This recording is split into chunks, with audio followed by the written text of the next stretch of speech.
नमस्कार, स्वागत है आपका इंडिया न्यूज पे। मैं हूं आपके साथ रहित राकेश टंडन।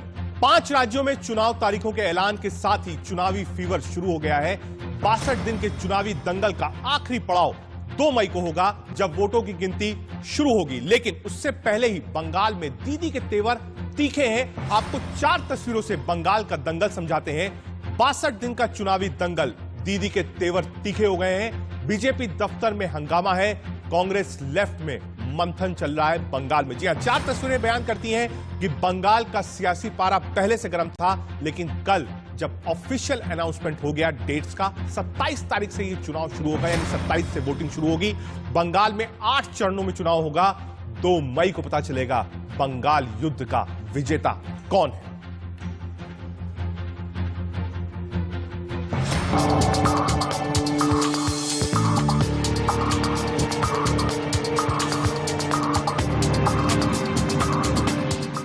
इलेक्शन कमीशन ने पश्चिम बंगाल, तमिलनाडु, असम, केरल और पुडुचेरी में होने वाले विधानसभा चुनावों की तारीखों का ऐलान कर दिया है। सभी 5 राज्यों की मतगणना की तारीख 2 मई तय की गई है। अगर पश्चिम बंगाल की बात करें तो पश्चिम बंगाल में 8 चरणों में मतदान होगा। बंगाल में 27 मार्च को पहले चरण की वोटिंग होनी है। दूसरे चरण में 1 अप्रैल को मतदान होगा। तीसरे चरण में 6 अप्रैल को वोटिंग होनी है। चौथे चरण में 10 अप्रैल को वोट डाले जाएंगे। 5वें चरण में 17 अप्रैल को मतदान होगा। छठे चरण में 22 अप्रैल को वोटिंग होगी। 7वें चरण में 26 अप्रैल को मतदान होना है और 8वें चरण में 29 अप्रैल को वोट डाले जाएंगे।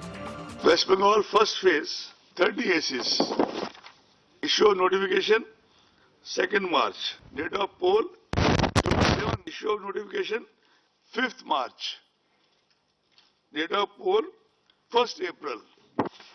Third phase 31 assembly constituencies, issue of notification 12th March, date of poll 6th April। केंद्र शासित प्रदेश पुडुचेरी में 1 चरण में मतदान होना है। चुनाव की अधिसूचना 12 मार्च को जारी होगी। नामांकन की आखिरी तारीख 19 मार्च तय की गई है। नामांकन पत्रों की जांच 28 मार्च को की जाएगी। नाम वापसी की आखिरी तारीख 22 मार्च होगी। 6 अप्रैल को वोटिंग होगी। तमिलनाडु और केरल में महज 1 चरण में मतदान होना है। मतदान 6 अप्रैल को होगा। मतगणना 2 मई को कराई जाएगी। इसी तरह केरल में भी 6 अप्रैल को ही मतदान होना है। असम में विधानसभा चुनाव 3 चरणों में होंगे। मतगणना 2 मई को होगी। चुनाव की अधिसूचना 2 मार्च को जारी होगी। नामांकन की आखिरी तिथि 9 मार्च है।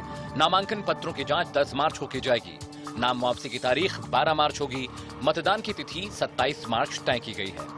First phase issue of notification 2 March, date of poll 27th March. Assam second phase 39 constituencies, issue of notification 5th March, poll 1st April. Assam third phase, date of poll 6th April, date of counting 2nd May. मुख्य चुनाव आयुक्त सुनील अरोड़ा ने कहा कि सभी चुनाव अधिकारी corona warriors हैं। कोरोना को देखते हुए सभी चुनाव अधिकारियों का टीकाकरण किया जाएगा। साथ ही मतदान का समय 1 घंटा ज्यादा होगा। चुनाव आयोग ने कहा कि चुनाव के लिए टोल फ्री हेल्पलाइन नंबर 1950 भी जारी किए जाएंगे। टोल फ्री हेल्पलाइन में मतदाता अपना नाम सूची में तलाश सकते हैं। मतदाता ऑनलाइन अपना वोटर कार्ड भी निकाल सकते हैं। सभी पोलिंग बूथ पर पानी, शौचालय और वेटिंग रूम होगा। आयोग के ऐलान के साथ ही आचार संहिता भी लागू हो गई है। Amit Singh, India news, Delhi.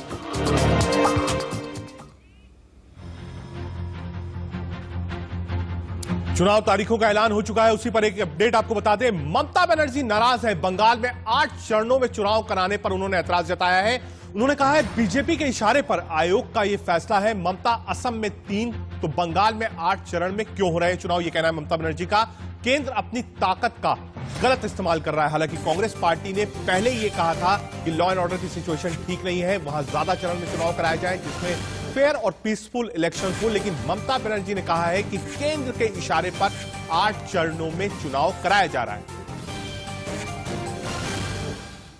ইলেকশনটা করতে যাবে কোন কোন কনস্টিটিউয়েন্সিতে যাবে, আসামের ইলেকশনটা একবারে করে নিয়ে 27 মার্চের মধ্যে,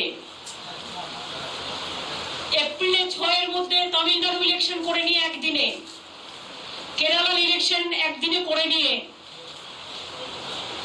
এখানে 23 দিনের ফুটবল গ্রাউন্ড, 23 দিনে আমাদের জয় না এই খেলাতেও আমরা বলছি আপনাদের হেরে ভূত করে দেব। খেলা হবে 8টা ফেজে, হারিয়ে ভূত করে দেবো। তার কারণ আমরা গ্রাসরুটের লোক। ममता बनर्जी ने ऐतराज जताया, कहा कि अगर असम में 3 चरण में चुनाव हो सकता है तो बंगाल में 8 चरणों की जरूरत क्यों है। 8 चरण में चुनाव के समर्थन में कांग्रेस पार्टी आई है। कांग्रेस ने आयोग से हिंसा की शिकायत की थी, यह कहना है अधीर रंजन का। हमारी शिकायत के बाद ही 8 चरण में चुनाव हो रहे हैं। कांग्रेस नेता अधीर रंजन का यह कहना है, कहा है कि इंतजाम के बीच हो चुनाव, यानी वो कह रहे हैं कि सुरक्षा के सख्त इंतजाम हो, उसी के बीच में हो। कांग्रेस पार्टी बाकायदा चुनाव आयोग भी गई थी और कहा था कि वहां पर हिंसा हो सकती है, इसलिए ज्यादा चरणों में फोर्सेस के साथ इलेक्शंस कराए जाए। ये आशंका जताई गई थी कि इस बंगाल के चुनाव में हिंसा दहशतगर्द हो सकता है। हम लोग की ये गुहार लगाई कि किसी हालत में ये चुनाव में इस तरीके की इंतजाम किया जाए, सुरक्षा की इस तरीके की इंतजाम किया जाए जैसे आम लोग बिना दिक्कत शांतिपूर्ण तरीके से चुनाव में शिरकत कर सके, भाग ले सके। इलेक्शन कमीशन ने तय किए हैं, फैसला किए हैं कि बंगाल के चुनाव हिंसा और भयभीत के माहौल के मद्देनजर 8 चरणों में ये चुनाव कार्य निर्वाह करेंगे। अधीर रंजन कांग्रेस के नेता हैं लोकसभा में और पश्चिम बंगाल के अध्यक्ष भी हैं, सांसद हैं पश्चिम बंगाल से ही। साफ कह रहे हैं कि उन्होंने रिक्वेस्ट की थी इलेक्शन कमीशन से कि वहां पर इस समय हिंसा हो रही है, राजनीतिक हिंसा हो रही है, इसलिए ज्यादा चरणों में सुरक्षा के साथ ये चुनाव कराए जाएं। पश्चिम बंगाल में चुनाव की तारीखों का ऐलान होते ही सियासी सरगर्मी बढ़ गई है। कांग्रेस के प्रभारी जितिन प्रसाद ने क्या कहा, आपको सुनाते हैं। चुनाव की तारीखों का ऐलान हो गया है। 27 मार्च को पहला वोट डाला जाएगा और 2 तारीख को उसके बाद मतगणना होगी। 8 चरणों में चुनाव होगा पश्चिम बंगाल में। हमारे साथ बातचीत करने के लिए कांग्रेस के पश्चिम बंगाल के प्रभारी जितिन प्रसाद जी मौजूद हैं। जितिन जी, 8 चरणों में चुनाव है, काफी लंबा चुनाव चलेगा बंगाल का। बिल्कुल, आप देख सकते हैं कितना महत्व इलेक्शन कमीशन ने बंगाल को दिया है।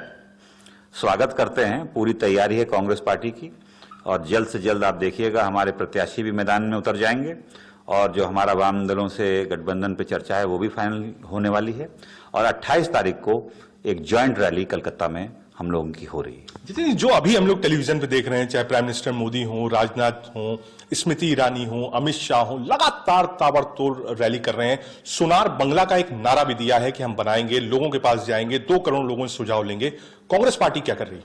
कांग्रेस पार्टी के पास स्थानीय नेता इतने कद्दावर हैं, वो लगातार जिले जिलों में हमारी मीटिंग्स चल रही हैं और अब जब चुनाव की घोषणा हो चुकी है तो नियोजित ढंग से हम अपने शीर्ष नेतृत्व को भी उतारेंगे और आप देखिएगा पूरी कांग्रेस पार्टी दमदारी से बंगाल चुनाव में भाग लेगी। जितनी एक बात की चर्चा और है कि ओवैसी भी बंगाल में चुनाव लड़ रहे हैं, तो ऐसा तो नहीं है कि आप लोग लड़ रहे हैं, ओवैसी लड़ रहे हैं, इसका सीधा फायदा बीजेपी को और 3 भागों में वोट बटे।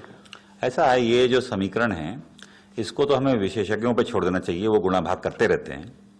असली तो फैसला बंगाल की जनता करेगी और मुझे पूरा विश्वास है कि जो वहां स्थिति बनी है, जो भारतीय जनता पार्टी का केंद्र सरकार का कार्यकाल रहा है 6 साल का, उसका जवाब मांगेगी और तृणमूल कांग्रेस का जो वहां कार्यकाल रहा है 10 वर्षों का, उसका जवाब मांगेगी। पूरा ध्यान असली मुद्दे भटकाने में हो रहा है और बंगाल की जनता देख रही है। किन मुद्दों के साथ आप बंगाल की जनता में जाएंगे वोट मांगने? जैसे मैंने बताया कि जो अहम की लड़ाई है केंद्र और राज्य सरकार की, इसमें बंगाल की जनता पिस गई। हमारा मुद्दा बंगाल की जनता, बंगाल फर्स्ट, और बंगाल की जो अस्मिता है उसकी रक्षा करनी। एक आखिरी सवाल आपसे, क्योंकि आप बंगाल में हैं, लेफ्ट के साथ आपका तालमेल है, अभी तारिक अनवर साहब जो कि इंचार्ज हैं केरला के, वो कह रहे हैं कि हम वहां पे हैं, तो एक लगता नहीं कि एक डिस्टर्बेंस होगा? आप केरल में जिसके खिलाफ लड़ रहे हैं उसी के साथ अलायंस है आपका पश्चिम बंगाल में? नहीं, ये तो पहले भी हुआ है और जैसे मैंने बोला बहुत पहले भी कि जो हमारे स्थानीय नेता हैं और स्थानीय कार्यकर्ता हैं, उनकी भावनाओं के अनुरूप ये फैसला लिया गया। कांग्रेस के साथ समस्या यही है, बंगाल में वो लेफ्ट के साथ अलायंस में है और केरल में आमने सामने चुनाव लड़ रही है। चुनाव की तारीखों का ऐलान हो गया है पश्चिम बंगाल से लेकर सब जगह। क्या कुछ होगा, कितने फेजेस में चुनाव होगा, कब कहां होगा, ये आपको समझाते हैं ग्राफिक्स के जरिए। पहला चरण जो है उसमें 30 आप कह सकते हैं सीटें आएंगी। सीटें जो होंगी, सीट होगी मार्च 27 मार्च को इसकी वोटिंग होगी। दूसरा चरण जो है वो उसमें 30 सीटें आएंगी, 1 अप्रैल को इसकी वोटिंग होगी। तीसरे चरण में 31 सीटें आएंगी, 6 अप्रैल को इसकी वोटिंग होगी। चौथा चरण जो होगा उसमें 44 सीटें होंगी बंगाल की, 10 अप्रैल को इसका वोट होगा। पांचवें चरण में 45 सीटें होंगी, 17 अप्रैल को बंगाल वोट करेगा। छठे में 43 सीटें, 22 अप्रैल को वोटिंग। सातवें चरण में 36 सीटें होंगी, 26 अप्रैल को वोटिंग होगी। आठवां यानी आखिरी चरण में 35 सीटें होंगी, 29 अप्रैल को वोटिंग होगी। और वोटों की गिनती यानी इस युद्ध में कौन जीता ये होगा 2 तारीख यानी 2 मई। वो गोल्डन डे होगा जब पता चलेगा कि 5 राज्यों में कौन चुनाव जीता है। बंगाल में कौन पड़ेगा किस पर भारी, यह भी हम आपको बताएंगे और सिलसिलेवार तरीके से बताएंगे कि 2016 से 2019 लोकसभा में कौन कितनी सीटें किस पार्टी को आई थी। विधानसभा लोकसभा सीटों पर आगे कौन था, आधार किस आधार पर नफा नुकसान हुआ था। बीजेपी को मिली थी मात्र 3 सीटें विधानसभा में, यानी 118 आप कह सकते हैं। अगर आप देखिए तो 18 लोकसभा सीटें मिली थी, यानी अगर उसको प्रेस करिए तो 121 हो जाती है। टीएमसी 211 सीटों पर है विधानसभा में, 22 सीटें उसको लोकसभा में मिली थी, यानी अगर उस हिसाब से जोड़िए तो 164 सीटें ही आती हैं। बंगाल का धर्म युद्ध, बंगाल में धर्म युद्ध चल रहा है। कितने कौन से वोटर्स हैं आपको बताएंगे। हिंदू जो है वो लगभग 70% है, मुस्लिम जो है वो लगभग 27% है, ईसाई जो है 0.72% है, 6.07%, जैन 0.0 और बौद्ध 0.31% है। यानी ये एक आप कह सकते हैं ब्रेकअप है वहां की कास्ट इक्वेशन का।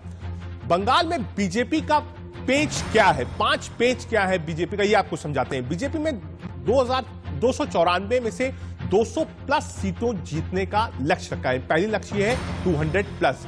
बीजेपी ने मिशन बंगाल को 5 जोनों में बांटा है, उत्तरी बंगला, राड़बंग, नवदीप, मोदनीपुर और कोलकाता, यानी 5 जोन में बांटकर तब बीजेपी काम कर रही है। 5 जो जोन्स हैं वहां पर संगठन मंत्री लगाए गए हैं। गुजरात में बीजेपी के संगठन महामंत्री हैं भीखूभाई दलसानिया। भीखूभाई दलसानिया को नवदीप जोन के संगठन की कमान दी गई है। यूपी संगठन महामंत्री सुनील बंसल कोलकाता में प्लेस रहेंगे, कोलकाता संभालेंगे। हरियाणा संगठन महामंत्री रविंद्र राजू राजगढ़ जोन को देखेंगे। हिमाचल संगठन महामंत्री पवन राणा हावड़ा हुगली और मोदनापुर देखेंगे, यानी ये 5 जोन में रहकर लोग अपना काम करेंगे।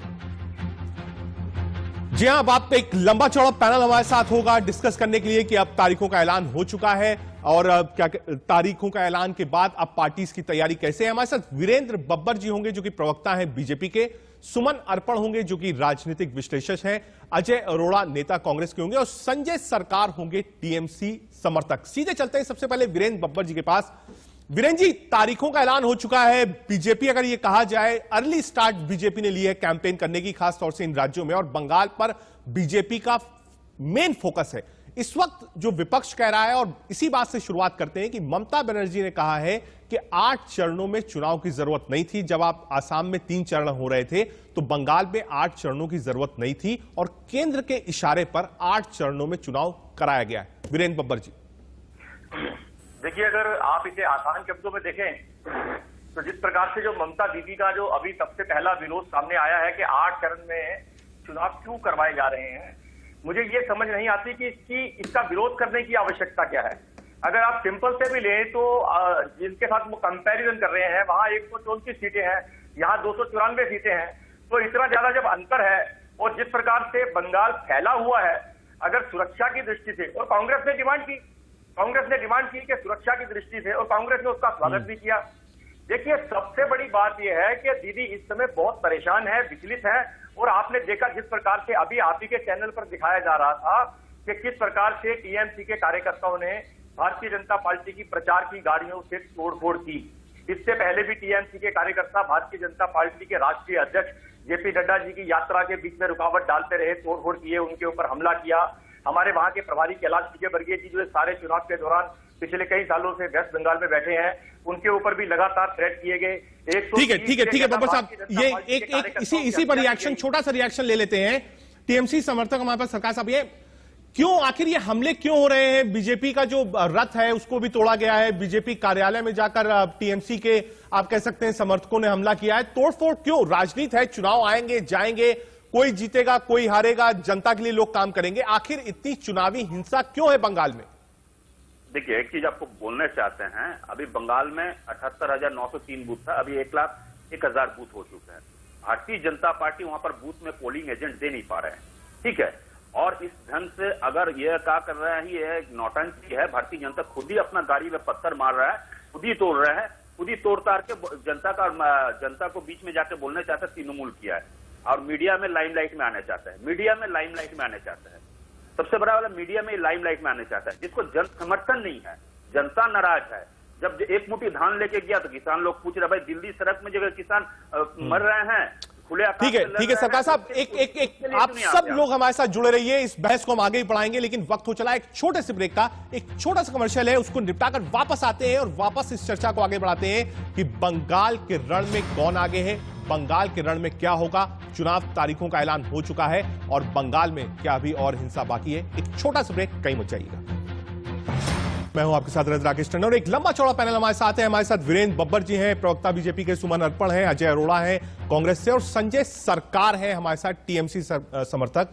संजय जी, आप अपनी बात कह रहे थे, बात में सिर्फ आपसे यह समझना चाहता हूं कि आखिर इतनी हिंसा क्यों है, इतने लोग मारे गए हैं, 8 चरणों में चुनाव है, उसकी भी मुखालफत की जा रही है।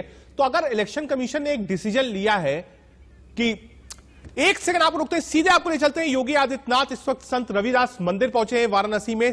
लाइव तस्वीरें आपको मिल रही है वाराणसी से, संत रविदास मंदिर पहुंचे हैं मुख्यमंत्री योगी आदित्यनाथ जी, वहां पूजा अर्चना कर रहे हैं। योगी आदित्यनाथ बनारस काशी के संत रविदास मंदिर पहुंचे हैं और श्रद्धांजलि आप देख सकते हैं वहां पर दे रहे हैं, पूजा अर्चन कर रहे हैं, माल्यार्पण अभी उन्होंने किया। योगी आदित्यनाथ, लाइव तस्वीरें आप देख रहे हैं मुख्यमंत्री योगी आदित्यनाथ की, जो कि वाराणसी के संत रविदास जयंती के मौके पर संत रविदास मंदिर पहुंचे हैं। इस मंदिर की प्रमुखता आपको ये बता दूं कि जो एक कास्ट इक्वेशन है उत्तर प्रदेश की, जो पिछड़ा वर्ग है वो मानता है, वो उनके लिए पूज्य है रविदास जी। और हर राजनीतिक पार्टी का कोई भी बड़ा नेता जब वाराणसी में आता है तो संत रविदास जयंती पर जरूर वहां जाता है, और उसके बाद भी कैंपेन के दौरान भी रविदास के मंदिर जरूर जाता है, क्योंकि एक बड़ा फॉलोइंग आप कह सकते हैं उत्तर प्रदेश के इस इलाके में रविदास जी की है। और आज योगी आदित्यनाथ उसी जयंती पर वहां पर आप कह सकते हैं श्रद्धांजलि अर्पित करने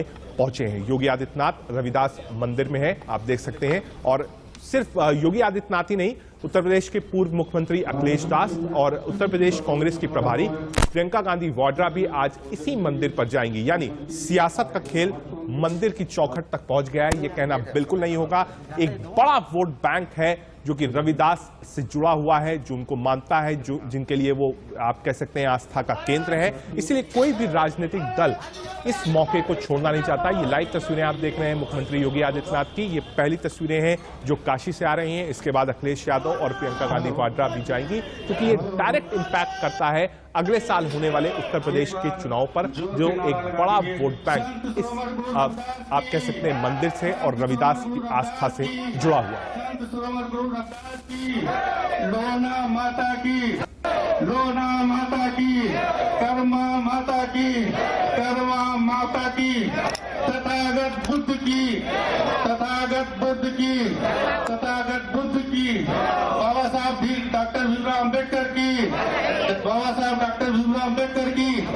उत्तर प्रदेश की मुख्यमंत्री योगी आदित्यनाथ को आप देख रहे हैं, काशी के संत रविदास मंदिर पहुंचे हैं, श्रद्धांजलि दी है, पूजा की। और जो वहां पे आप कह सकते हैं साधु हैं, संत हैं, उनके साथ इस वक्त योगी आदित्यनाथ दूसरी तस्वीरों में आप देख सकते हैं बैठे हुए। जो मुझे लगता है लेफ्ट हैंड साइड पे जो व्हाइट पोशाक में शख्स बैठे हैं वही वहां के कर्ता धर्ता है जिनके साथ योगी आदित्यनाथ बैठे हुए हैं। आज आप कह सकते हैं जयंती है, रविदास जयंती है उत्तर प्रदेश में, और आज ऐसे दिन वाराणसी के रविदास मंदिर में, संत रविदास मंदिर में मुख्यमंत्री योगी आदित्यनाथ प्रार्थना करने पहुंचे हैं। एक बड़ा वोट बैंक जो है वो आप कह सकते हैं जुड़ा हुआ है, कई लोगों की आस्था है संत रविदास में, उसको भी लुभाने की कोशिश होगी। 1 साल बाकी है, काउंटडाउन 1 साल का है, और वाराणसी के संत रविदास मंदिर पहुंचे हैं मुख्यमंत्री योगी आदित्यनाथ, जिनका नाम संत श्रवण गुरु रविदास पड़ा, और ये आगे चलकर एक बुद्धता के बल पे एक गरीब दलित परिवार। इन्हीं तस्वीरों से ब्रेक लेंगे और ब्रेक के बाद चर्चा जारी रहेगी। बंगाल कोलकाता में बीजेपी के गोदाम में तोड़फोड़ हुई है, बीजेपी की गाड़ियों में की गई है तोड़फोड़, गोदाम में रखी एलईडी को पहुंचाया गया है नुकसान, टीएमसी कार्यकर्ताओं पर लगाए आरोप। जी हां, हिंसा रुकने का नाम नहीं ले रही है। कल चुनाव आयोग ने भी ये बात कही थी कि 8 चरण में चुनाव इसीलिए कराया जा रहा है क्योंकि बड़ा प्रदेश है, सुरक्षा होनी चाहिए, इस तरीके की राजनीतिक हिंसा ना हो। और कल ही ऐलान के बाद ये फुटेज आप देख रहे हैं, कल देर रात जहां पर एलईडी वैन्स रखी हुई थी, ये प्रचार के लिए थी, हर विधानसभा में इस गाड़ियों को जाना था, वहां पर तोड़फोड़ हुई है, गोदाम में तोड़फोड़ हुई है बीजेपी के। और सीधा आरोप जो लग रहा है वो टीएमसी कार्यकर्ताओं पर लग रहा है। एक लंबा पैनल हमारे साथ है, वीरेंद्र बब्बर जी हैं, सुमन अर्पण है, अजय अरोड़ा है, संजय सरकार है। सुमन अर्पण राजनीतिक विश्लेषक हमारे साथ है, पहले उनके पास चलते हैं। सुमन, कल भी ये बात इलेक्शन कमीशन ने कही थी कि हाँ भाई वहां पर सुरक्षा चाहिए, वहां पर ज्यादा फोर्सेस चाहिए, पीसफुल इलेक्शन हो, इसीलिए 8 चरण में करा रहे हैं। हालांकि इसका ममता बनर्जी ने विरोध किया है, कहा है कि भाई केंद्र के इशारे पे ये काम हो रहा है, लेकिन ये हिंसा रुकने का नाम नहीं ले रहा है। कैसे देखते हैं इस हिंसा से किसको फायदा होगा? क्या इसमें भी कोई राजनीति है? क्या टीएमसी समर्थक ये मैसेज देना चाहते हैं कि टीएमसी अभी कमजोर नहीं हुई है, लड़ने की क्षमता रखती है? सुमन अर्पण जी। देखिए टंडन जी, चुनाव आयोग बिल्कुल हमेशा फ्री एंड फेयर होता है, उस पर किसी का भी दबाव नहीं होता। 2016 में आपने देखा होगा कि बंगाल में 6 चरणों में चुनाव हुई थी और पिछले 2016 के बाद बंगाल में कितनी ज्यादा राजनीतिक हिंसा हो रही है, जैसा कि हम सभी देख रहे हैं। तो उन सारी चीजों के चलते हुए कि चुनाव आयोग ने ये निर्णय लिया कि इस चुनाव को, क्योंकि एक तो हमारे पास वैश्विक महामारी का समय है, ऊपर से इतनी बड़ी राजनीतिक हिंसा हम दिन पर दिन देख रहे हैं कि बंगाल की जो हालत है बद से बदतर होती जा रही है। और जो ममता बनर्जी का इस तरह का आरोप लगाना वो तो जायज है, क्योंकि उन्हें मालूम है वो तो सिर्फ चांद पे धूल उड़ा सकती हैं, उनके पास कोई भी प्रामाणिकता इस बात की है नहीं। और जब बंगाल में 2016 में जब 6 चरणों में चुनाव हुए थे, तो अब 8 चरणों में चुनाव क्यों नहीं हो सकते? जबकि उनका जो आरोप है कि तमिलनाडु में 3 चरणों में चुनाव हो रहे हैं, तो यहाँ पे 3 चरणों में क्यों नहीं हो सकते थे? आप ये देखिए कि असम में क्या कहते हैं 3 चरणों में चुनाव इसलिए हो रहे हैं क्योंकि वहां 126 सीटें हैं और बंगाल इतना बड़ा सूबा है कि जहां 294 सीटों पर चुनाव होना है, तो वहां पर अगर 8 चरणों में हम चुनाव करते हैं तो लॉ एंड ऑर्डर को हम अच्छे से मेंटेन कर पाएंगे।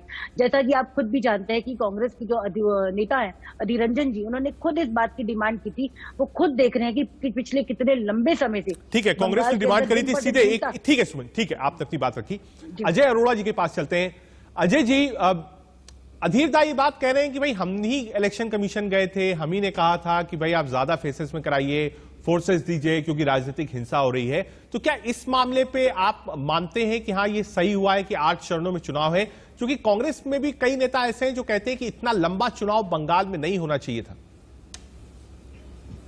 राकेश जी, बिल्कुल हमारे नेता गए थे चुनाव आयोग और वो बात की, क्योंकि पश्चिमी बंगाल में सुरक्षा को देखते हुए और जिस प्रकार से हिंसा हो रही है, बिल्कुल हमें हिंसा भी रोकनी है और सुरक्षा की दृष्टि से भी हमने ये मांग की थी और हम धन्यवाद करते हैं चुनाव आयोग का कि उन्होंने हमारी बात मानी। अजय जी, एक चीज और समझना चाहेंगे जो कि बहुत पेचीदी चीज है, क्योंकि हम बात कर रहे हैं बंगाल की हिंसा की, सब चीजों की, लेकिन एक राजनीति समझनी पड़ेगी। पहली, कांग्रेस लेफ्ट के साथ वहां अलायंस कर रही है और केरल में लेफ्ट के खिलाफ चुनाव लड़ रही है। इसको कैसे मैनेज करेंगे आप लोग? आप लोग रैली करेंगे, अगर राहुल गांधी वहां नहीं आते हैं, रैली में भाग नहीं लेते हैं, तो यही होगा कि भाई राहुल गांधी अवॉइड कर रहे हैं, वो कंसंट्रेट कर रहे हैं तमिलनाडु और केरल में। बिल्कुल राकेश जी, ऐसा नहीं है। और जहां तक आपने पश्चिम बंगाल की बात की, बिल्कुल हमारा गठबंधन है जी, और दूसरी केरला में हमारा नहीं है। और जहां तक आपने बात की राहुल गांधी जी की कि वो आएंगे या नहीं आएंगे, ये अपने व्यक्तिगत निर्णय, कोई उनका शेड्यूल टाइट होगा, ऐसा कोई नहीं है। जब हम पश्चिम बंगाल में मिलकर चुनाव लड़ रहे हैं तो हम दोनों एक हैं। और जहां तक कंपैरिजन की बात है, हमारी आइडियोलॉजी उनसे बिल्कुल मिलती है। और जहां पे हमें आवश्यकता है, राजनीति में यह भी देखा जाता है राकेश जी कि जनता की भलाई किसमें है। हम बंगाल की जनता के साथ हैं, उस आवाम के साथ हैं। ठीक है, बंगाल की जनता के साथ है। सीधे वीरेंद्र बब्बर जी आपको जोड़ता हूं। वीरेंद्र बब्बर जी, हिंसा रुक नहीं रही है बंगाल में। कल भी आपकी जो एलईडी रथ बनाया था, जो नड्डा जी ने हरी झंडी दिखाई थी परसों, उस पर तोड़फोड़ की गई है। लगातार हिंसा चल रही है। हिंसा कब रुकेगी? क्या पूरे चुनाव ऐसी हिंसा चलती रहेगी बंगाल में? देखिए, जिस प्रकार से चुनाव आयोग ने वेस्ट बंगाल की सेंसिटिविटी को देखते हुए 8 चरणों का चुनाव किया, और सबसे पहले अगर किसी ने विरोध किया तो ममता दीदी ने किया। चुनाव आयोग चाहता है कि सफलतापूर्वक चुनाव अपने नियम अनुसार पूरे हो जाएं और मतदाता निडर होकर के चुनाव डाल सकें, वोट डाल सकें। अभी मेरे मित्र कह रहे थे, जो हमारे टीएमसी के प्रवक्ता हैं, कि भाजपा के कार्यकर्ताओं ने खुद ही तोड़फोड़ करवाई जी, क्योंकि इनके पास और इस बात का कोई जवाब नहीं है। एक बात इन्होंने और कही कि 74,000 से 1 लाख बूथ हो गए हैं, 1 लाख से ज्यादा बूथों पर बिठाने के लिए इसके पास कार्यकर्ता नहीं है। ये शायद भूल गए हैं कि पिछले लोकसभा चुनाव में 2,30,28,343 से ज्यादा वोट भारतीय जनता पार्टी को ठीक मिले है, हैं। ठीक है, ठीक है वीरेंद्र जी, मैं वापस आऊंगा आपके पास। एक बार अब जरा नजर मान लेते हैं कि बंगाल में कुछ आंकड़े आपको दिखाना चाहेंगे कि बंगाल में ममता की जड़ क्यों हिल रही है, बंगाल में ममता की जड़ें कैसे हिली हैं। अभिषेक का जो बढ़ता कद है, प्रशांत किशोर की एंट्री है, बीजेपी मजबूत हुई है और धार्मिक पोलराइजेशन भी हो रहा है। जी हाँ, ये 4 चीजें ऐसी हैं जो बताती हैं कि बंगाल में सियासी उठापटक कैसे हुई है। ममता बनर्जी भी रूट और जड़ से जुड़ी हुई नेता थी, लेकिन जड़ें हिली क्यों है? क्योंकि भतीजेवाद का आरोप ममता बनर्जी पर लगा है। प्रशांत किशोर के आने से स्ट्रेटजी मेकिंग का पार्ट हुआ है, लेकिन जो की आप कह सकते हैं कोठरी के नेता थे ममता बनर्जी के, वो नाराज हैं क्योंकि बड़े फैसले प्रशांत किशोर राजनीतिक तौर पर ले रहे हैं और उनकी जिम्मेदारी ये ममता बनर्जी ने उन पर रखी है कि आप कैसे इस चुनाव को ममता बनर्जी के लिए जिताएं। तीसरा, बीजेपी मजबूत हुई है और जो पोलराइजेशन है, जिस तरीके से पोलराइजेशन हो रहा है, उससे ममता को नुकसान है। और एक और बड़ी वजह यह भी है कि अगर ओवैसी की एंट्री होती है और कांग्रेस और लेफ्ट अच्छा चुनाव लड़ते हैं, तो ये वो वोट बैंक होगा जो सीधे ममता से अलग होगा और इसका सीधा सीधा फायदा बीजेपी को होगा। बंगाल फतेह के लिए फॉर्मूला 23 क्या है, अब ये आपको समझाते हैं। बंगाल फतेह का 23, बीजेपी ने पश्चिम बंगाल फतेह करने के लिए बनाया है फॉर्मूला 23 यानी 23। राष्ट्रीय महामंत्री कैलाश विजयवर्गीय फॉर्मूला 23 का नेतृत्व कर रहे हैं। बीजेपी ने बंगाल के 23 जिलों के लिए 12 केंद्रीय पर्यवेक्षक नियुक्त किए हैं। पर्यवेक्षकों की रिपोर्टिंग सीधे राष्ट्रीय अध्यक्ष जेपी नड्डा को होगी। पश्चिम बंगाल में 294 सीटों में से 200 सीटें जीतने का टारगेट रखा गया है। बीजेपी ने हर जिले पर फोकस करने के लिए फॉर्मूला 23 यानी 23 बनाया है। सुनील देवधर, विनोद सोनकर को फॉर्मूला 23 की जिम्मेदारी दी गई है। दुष्यंत गौतम और विनोद तावड़े, अमित मालवीय फॉर्मूला 23 के सूत्रधार होंगे। बंगाल चुनाव के लिए केंद्रीय पर्यवेक्षक प्रहलाद पटेल प्रधानमंत्री की पसंद है। पर्यवेक्षक नरोत्तम मिश्रा पर केंद्रीय गृह मंत्री अमित शाह का भरोसा है। यानी ये टीम 23 है जो डायरेक्ट रिपोर्ट करेगी और बीजेपी की कमान संभालेगी। ये हमने ग्राफिक्स के जरिए आपको बताया बीजेपी कैसे काम कर रही है, ममता के पास प्लस पॉइंट क्या है और ममता वीक कहां है। वापस अपने पैनल पर चलते हैं। बब्बर साहब, आपसे ही बात हो रही थी कि आप कह रहे थे कि भाई खुद ही ये सब काम करा लिया है, इतनी हिंसा हो रही है। अब जरा बात सोनार बंगला की भी हो जाए पैनल से। सोनार बंगला का नारा बीजेपी ने दिया है, बीजेपी ने टीम्स बनाई है, कॉर्पोरेट बॉम्बिंग करी है, बड़े मिनिस्टर्स को उतारा है। उतार सकते हैं, हर राजनीतिक पार्टी का अपना हक होता है कि कैसे और किस स्ट्रेटजी से वो चुनाव लड़े। सोनार बंगला में बब्बर साहब क्या क्या होगा, क्या उसकी रूपरेखा होगी और क्या ये एक ऐसा शब्द है सोनार बंगला जो कि बंगाल के चुनाव को पलट सकता है? देखिए, मैं आपको एक बात कहना चाहूंगा। आप अगर देखें तो भारतीय संविधान के सबसे पहले पेज पर राम राज्य की कल्पना की गई है, जिसमें सबको समानता का अधिकार हो, निर्भीकता के साथ जीने का अधिकार हो, किसी प्रकार का कोई डर ना हो। परंतु जिस प्रकार से आज प्रभु श्री राम के नाम पे, भगवान राम के नाम पे, राम राज्य के नाम पे आप देखते हैं इस देश के अंदर ऐसी भी राजनीतिक पार्टियां हैं जो कहा करती थी राम तो काल्पनिक नाम है, उनका हाल आपने देख लिया। और आज जिस प्रकार से पश्चिम बंगाल की मुख्यमंत्री नेताजी सुभाष चंद्र बोस की 125वीं जन्मशती के अवसर पर केवल जय श्री राम का नारा लगने पर वहां बोलने से इनकार। ठीक है, जय श्री राम पे एक कमेंट ले लेता हूं। बब्बर साहब, एक कमेंट ले लेता हूं। संजय सरकार जी, सोनार बंगला, जय श्री राम, इन सब चीजों से परहेज क्यों है? मेरे को अगर 2 मिनट वक्त दीजिएगा तो। 1 मिनट वक्त है सरकार साहब, सिर्फ 1 मिनट वक्त है, उसके बाद 2 जवाब और लेने, सिर्फ 4 मिनट बचा है, तो 1 मिनट आपका है। 1 मिनट में आप समझा दीजिए कि सोनार बंगला से, जय श्री राम से आखिर दिक्कत क्यों है? देखिए, मेरा सोनार बांग्ला जो वार्ड है, बांग्लादेश का वार्ड है, ये बोलता है जय बांग्ला बांग्लादेश का वार्ड है, सोनार बांग्ला भी बांग्लादेश का वार्ड है। जय श्री राम को जो प्रोग्राम वहां पर उस दिन बोले थे, जय श्री राम को नारा सुभाष चंद्र बोसु का मिनिस्टर ऑफ कल्चर का प्रोग्राम था गवर्नमेंट ऑफ इंडिया का, वहां पर सरकारी तौर पर जय श्री राम को नारा नहीं लगा और रामशिला का कोई प्रोग्राम नहीं था। और दूसरे नंबर बात है, ये भारतीय जनता पार्टी कैंपेनिंग भी नहीं था। और 30 सेकंड में खत्म कर रहा हूं मैं आपको। आप जो आंकड़ा बताया है, आपको मालूम है कम्युनिस्ट कांग्रेस और उसके अलायंस होने के बाद में वोट पोलराइजेशन कहां पर जा रहा है? आपको आंकड़ा जो गलत आंकड़ा है। भारतीय जनता पार्टी को नींद टूट गई इस कारण में नींद टूट गई है कि अगर 2% भी पोलराइजेशन कम्युनिस्ट और कांग्रेस की तरफ आ जाएंगे, भारतीय जनता पार्टी 20 सीट भी क्रॉस नहीं कर पाएंगे। ठीक है, हमने अपना ब्रेकअप, सरकार साहब आपका अपना ब्रेकअप है, हमने अपना ब्रेकअप दिखाया। बिल्कुल मैं आपकी ब्रेकअप का बिल्कुल विरोध नहीं करता हूं। सीधे चलते हैं सुमन अर्पण जी के पास। सुमन अर्पण जी, जो 8 फेसेस का चुनाव है, सोनार बंगला है, जय श्री राम है, बोस बाबू है, फायदा किसको है बंगाल में?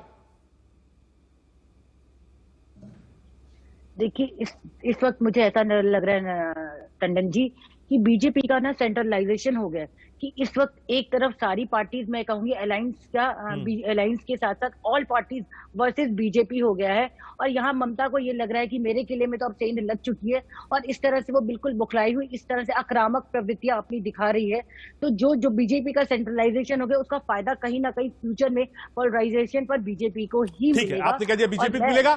अब अजय अरोड़ा जी, दिक्कत में कांग्रेस है, चाहे वो केरल हो, तमिलनाडु हो, पुडुचेरी में सरकार नहीं है, पश्चिम बंगाल में अलायंस अभी तक फाइनल नहीं हुआ है। दिक्कत में है कांग्रेस पार्टी 5 राज्यों में? राकेश जी, कोई दिक्कत नहीं है। और जहां तक पश्चिम बंगाल की बात है, दो पार्टियां टीएमसी और बीजेपी जिस प्रकार से हिंसा करके एक दूसरे पे आरोप प्रत्यारोप लगा रहे हैं, जिस प्रकार से हिंसा फैला रहे दोनों पार्टी, ये सीधा लाभ कांग्रेस और कांग्रेसी गठबंधन को होने वाला है। ये आपके समक्ष आ जाएगा। और बाकी जिन राज्यों की आपने बात की, कोई दिक्कत नहीं है। अगर छोटी मोटी दिक्कत होगी, हमें दिक्कत से निकलना आता है, हमें संभलना आता है। सबसे पुरानी पार्टी हमारी, 136 साल का इतिहास है, हमें पूर्ण तजुर्बा है, हमें आज अरोड़ा साहब, जम्मू पर भी हमारी नजर रहेगी। अगर दोबारा बात हुई तो जम्मू पर भी आपका कमेंट लूंगा। एक क्लोजिंग कमेंट ले लेता हूं वीरेंद्र बब्बर जी आपसे भी।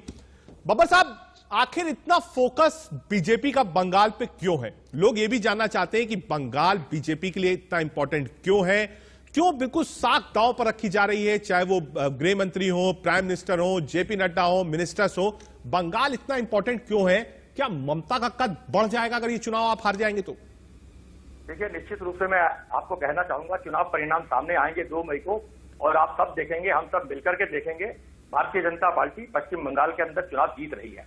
और साथ ही मैं ये कहना चाहूंगा, केवल बंगाल नहीं, इस देश के प्रत्येक राज्य के अंदर भारतीय जनता पार्टी का नहीं बब्बर साहब, देखिए इसमें ईमानदारी बढ़ती है।